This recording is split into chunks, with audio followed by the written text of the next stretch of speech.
Pernah nggak sih kamu ngerasa dunia ini terlalu bising? Bukan cuma suara motor lewat depan rumah, atau suara grup WhatsApp keluarga yang nggak ada habisnya, tapi bising sama ekspektasi. Kamu dituntut buat tampil aktif, percaya diri, ngomong di depan umum, networking sana-sini. Padahal kamu lebih nyaman dengerin, mikir, dan kerja dalam diam. Aku ngerti banget, karena aku juga pernah ngerasa. Jadi orang yang pendiam itu kayak kekurangan. Apalagi waktu kuliah sambil kerja dulu, aku lebih milih ngerjain desain di kamar kosan daripada nongkrong di kafe bareng tim. Dan kamu tahu apa kata orang? Kurang gaul, kurang ambisius, nggak punya jiwa pemimpin.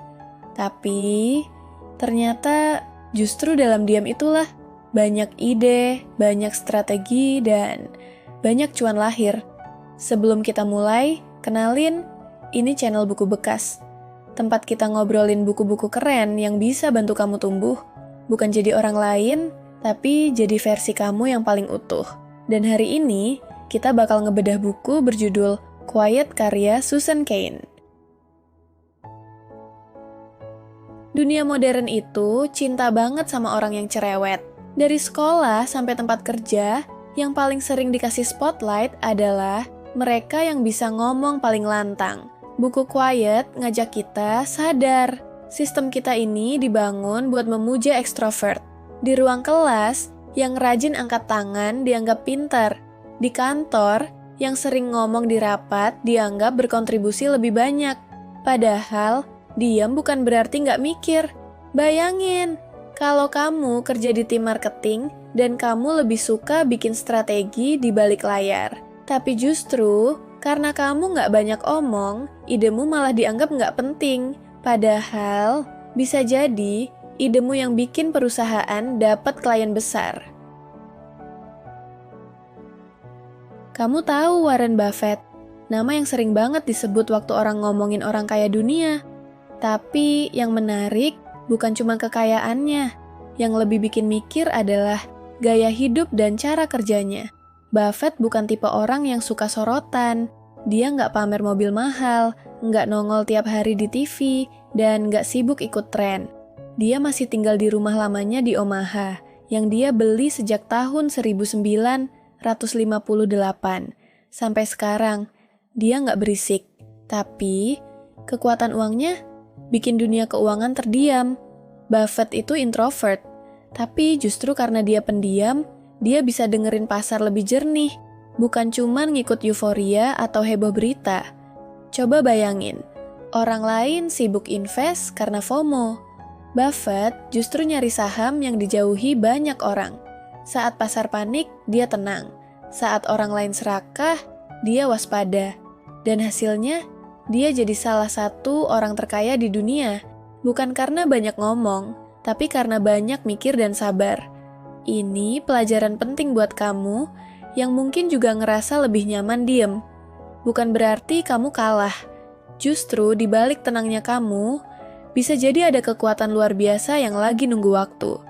Waktu aku pertama kali baca cerita Buffett, aku mikir, jangan-jangan aku nggak perlu berubah jadi cerewet buat sukses. Yang perlu aku lakuin cuma fokus, konsisten, dan ngerti kekuatan sendiri. Kadang, dunia ini terlalu terburu-buru menilai. Orang yang diam dianggap nggak punya pendapat. Orang yang kalem dianggap nggak punya ambisi. Padahal, diam itu bukan kosong. Diam itu dalam. Susan Cain di buku Quiet cerita tentang satu anak kecil bernama Isabel, yang di sekolahnya sering dicap terlalu pemalu, terlalu pendiam, karena dia nggak suka angkat tangan, nggak suka rebutan ngomong di kelas. Tapi yang orang-orang nggak lihat adalah Isabel itu suka baca buku tebal, suka nulis cerita, dan suka ngamatin orang-orang di sekitarnya. Dia punya dunia sendiri yang penuh warna di pikirannya. Suatu hari, saat guru di sekolah ngajak murid bikin presentasi kelompok, anak-anak rame rebutan peran bicara di depan kelas. Isabel nggak ikutan rebutan.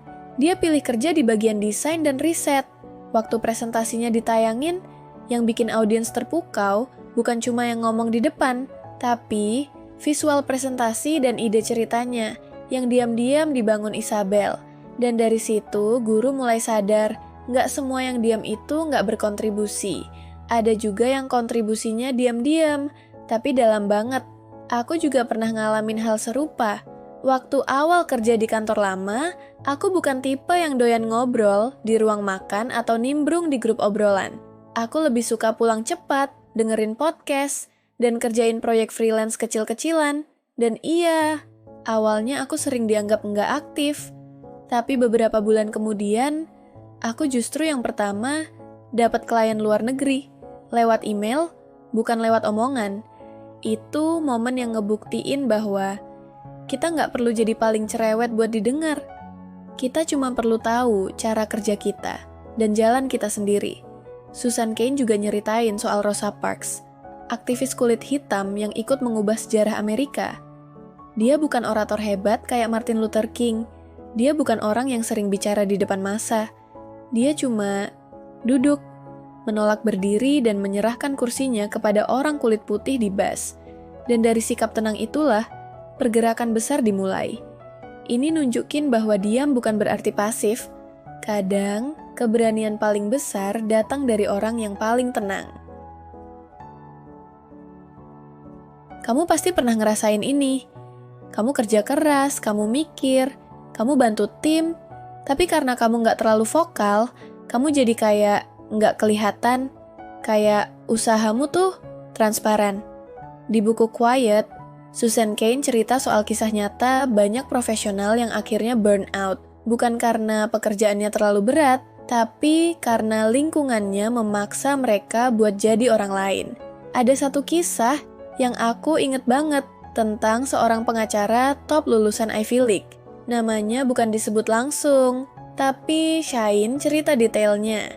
Dia pinter, jago riset, tekun, dan selalu deliver hasil kerja yang rapi. Tapi, karena dia bukan tipe yang suka debat atau tampil di ruang sidang, atasannya mulai ngerasa dia kurang ambisius. Padahal, justru karena dia tenang dan gak terburu-buru, dia bisa nulis argumen hukum yang lebih solid. Tapi tetap, dia disisihkan. Akhirnya, dia resign dan bikin karier sendiri sebagai penulis hukum dan konsultan, dengan gaya kerja yang sesuai sama dirinya. Dan sukses besar. Ini sering banget kejadian. Banyak orang hebat yang harus berpura-pura jadi ekstrovert demi bisa bertahan. Mereka berlatih small talk, paksa diri buat networking di acara yang bikin mereka capek secara mental. Dan makin hari, mereka makin ngerasa hampa karena capek jadi orang lain. Susan Cain bilang, ini bukan salah kamu, tapi sistem kita yang dibentuk dari budaya ekstrovert ideal. Dari Amerika sampai Indonesia, kita disuruh tampil, aktif, bersuara. Padahal, nggak semua orang punya energi dari keramaian. Introvert justru recharge dari kesendirian. Dan itu bukan kekurangan, itu cara kerja otak yang beda. Susan Cain ngajarin kita satu hal penting. There's zero correlation between being the best talker and having the best ideas. Bahkan dalam bisnis, ide bagus lebih penting dari gaya bicara. Kita bisa jadi sukses tanpa berubah jadi orang lain. Kamu yang suka mikir sendiri, kerja diam-diam, tetap bisa jadi orang yang berpengaruh. Kamu bisa bikin produk handmade, bikin e-course, jadi analis, penulis, atau apapun yang butuh fokus dan kedalaman. Bukan siapa yang paling banyak omong, tapi siapa yang paling konsisten dan tahu kekuatannya. Diam bukan berarti kalah. Kadang, diam adalah cara paling tenang menuju kemenangan. Kalau kamu suka obrolan kayak gini, jangan lupa subscribe channel Buku Bekas.